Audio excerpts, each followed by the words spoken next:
Galera, e no vídeo de hoje eu vou contar pra vocês 12 curiosidades que você não sabia sobre o filme Gremlins. Vamos lá?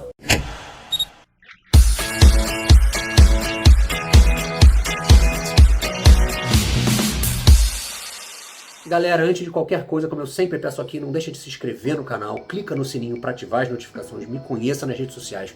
O link vai estar tudo aqui embaixo na descrição. Como eu sempre peço, curta, comente, compartilhe, para você é super rapidinho, mas aqui pra gente do canal faz toda a diferença. Vambora? Então, galera, eu tô guardando esse vídeo, vou falar pra vocês, já tem tempo.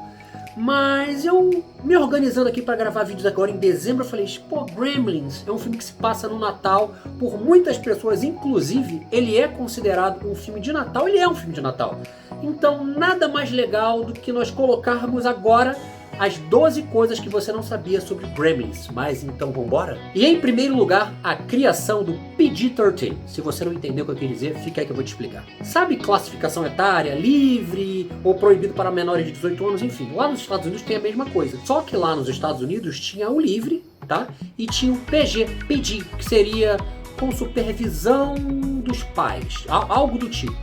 O filme não era proibido para o menor entrar, mas ele era permitido com a supervisão dos pais. Sugestão de orientação parental seria a tradução literal, que é isso que eu acabei de falar para vocês. Só que aconteceu um problema. Na mesma época, Indiana Jones e o Templo da Perdição e o Gremlins foram colocados como PG. Só que os pais começaram a enviar cartas, falar que eles não gostaram, porque tinham umas cenas mais bizarras dentro desses filmes, no Templo da Perdição, então muita coisa, tinha o cara arrancando o coração, enfim. E aí o Steven Spielberg sugeriu para a Associação Americana de Cinema que se criasse uma outra coisa. E aí foi criado o PG-13, que é o PG-13, que é o liberado sem orientação a partir de 13 anos. Que na verdade a maioria dos filmes hoje, por exemplo, de Marvel, esse tipo de coisa, é tudo isso. Todos estão nessa classificação. Em segundo lugar, vocês sabiam que inicialmente o filme era bem mais dark, mais sombrio, sabe? Meio bizarrão mesmo. Então, por exemplo, na primeira versão, os Gremlins iam comer aquele cachorro do Billy, os Gremlins iam cortar a cabeça da mãe do Billy, essa cabeça ia rolar pelas escadarias da casa. Foi aí que, mais uma vez, o Steven Spielberg entrou em jogo e falou assim, não, vamos dar uma diminuída para poder, inclusive, ter mais público, o público infantil. E em terceiro lugar, é muito legal também, o Chris Columbus, que foi o cara que escreveu o roteiro do filme, ele escreveu os Gremlins sem nenhuma pretensão de que o filme fosse realizado em momento algum. Sabe, ele escreveu mais como se fosse um script de exemplo, de amostra de como seria o roteiro. Só que esse roteiro que foi escrito para ser um exemplo, acabou caindo nas mãos do Steven Spielberg, que adorou, resolveu comprar e inclusive falou que esse era um dos roteiros mais originais que ele tinha lido nos últimos anos. E em quarto lugar, ainda sobre o Chris Columbus, o cara que escreveu Gremlins, ele, quando ainda era estudante de cinema em Nova York, ele morava num apartamentinho bem pequeno, bem pobre, e que tinham muitos ratos, como ele mesmo falava, de dia ainda tinha muito, mas ainda era aceitável, mas de noite era bizarro. Ele dormindo no escuro, ficava... Imagina que sensação horrível dele ficar deitado no escuro, aqueles barulhos de ratos. E por que eu falei tudo isso? Porque foi a partir desses ratos que Gremlins foi criado.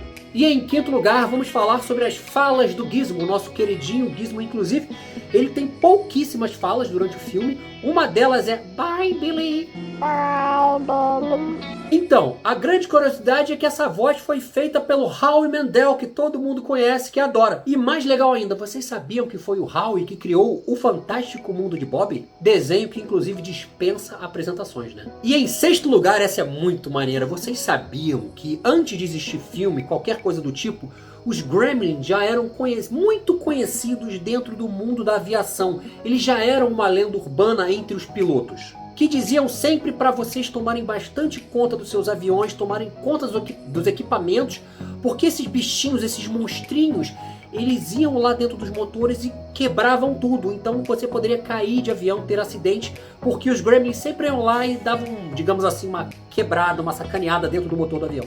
Imagina que os pilotos já achavam que os Gremlins é que causavam as panes. E vou falar, galera, que essa é uma lenda urbana antiga, vem lá dos anos 10, dos anos 20, desde os pilotos da Primeira Guerra Mundial. E em sétimo lugar, você sabia que a nossa lindíssima Phoebe Cates por várias vezes ela ficou para não ser escolhida para fazer o filme. E sabem por quê? Você, Bruno, porque ela não bateu bem, não é boa atriz. Não, ela é ótima atriz. É porque ela tinha feito um filme um pouco antes, bem famoso dos anos 80 também, chamado Picardias Estudantis. E nesse filme tem a famosa cena do topless da Phoebe Cates. Então o Spielberg, junto com a produção, com a direção, eles pensaram, cara, será? Porque os Gremlins a gente quer fazer um filme super infantil, então não sei se vai ser legal botar a Phoebe Cates, que se falava muito dela e desse topless que ela tinha feito. Só que a química dela com o Zach Galligan, que faz o Billy Peltzer, o garoto dono do Gizmo no filme, era enorme. Então eles viram, cara, a química deles é muito boa e decidiram manter ela por causa da química. Em oitavo lugar, e essa é muito legal, vocês lembram do Michael Winslow, que faz o Jonas nos filmes do Academia de Polícia? Aquele cara que fazia aqueles sons com a boca, aquele que a gente adorava ver?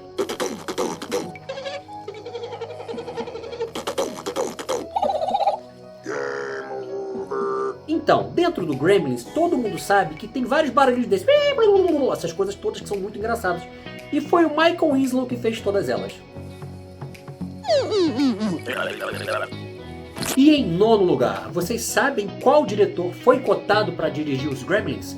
Tim Burton, é isso mesmo, só que na época ele ainda não era super conhecido, ele só tinha feito um curta-metragem, o Frank Winnie. E isso deixou o Steven Spielberg um pouco... Será que ele segura? Será que ele não segura? Ou seja, ficaram com medo de deixar na mão do Tim Burton. E decidiram deixar para o Joe Dante, que era um diretor que já tinha mais experiência. E em décimo lugar, essa é muito legal, galera. Vocês sabiam que o nome da cidade onde se passa o filme Gremlins é Kingston Falls?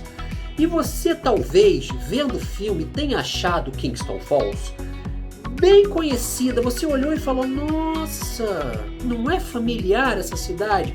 Pois é porque Kingston Falls já tinha sido usada em outro filme com outro nome. E esse outro nome era simplesmente Hill Valley, de Volta para o Futuro. Sim, Kingston Falls é o mesmo local, a mesma cidade que foi filmada Hill Valley. Vocês sabiam que o cachorro do Billy seria o grande herói do filme, que ia salvar tudo, que ia levantar a cortina?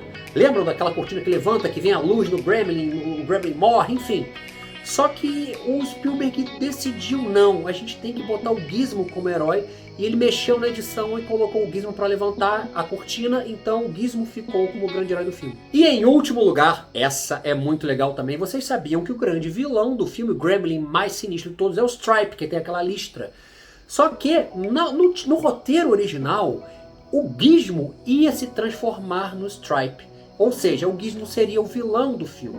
Só que o Spielberg, ele sacou... O Spielberg é malandro, né? Ele sacou desde o início que ele pensou assim, cara, mas o público vai amar o Gizmo, sabe? Oh, todo mundo fez aquele quando o Gizmo aparece pela primeira vez, saindo da caixinha, toda aquela fofura. Então ele falou, esse bichinho lindo não pode ser o vilão do filme. Então ele mudou. E graças a Deus que ele mudou, né, galera? E agora, antes de acabar o vídeo, eu vou te ajudar, hein? Vou te dizer onde você vai assistir aos Gremlins, aproveitar esse clima de Natal, né? Pela HBO Max, ou alugando pela Amazon Prime Video, pelo YouTube, ou pelo Google Play. Mas galera, é isso. Queria agradecer a vocês mais uma vez por assistir esse vídeo.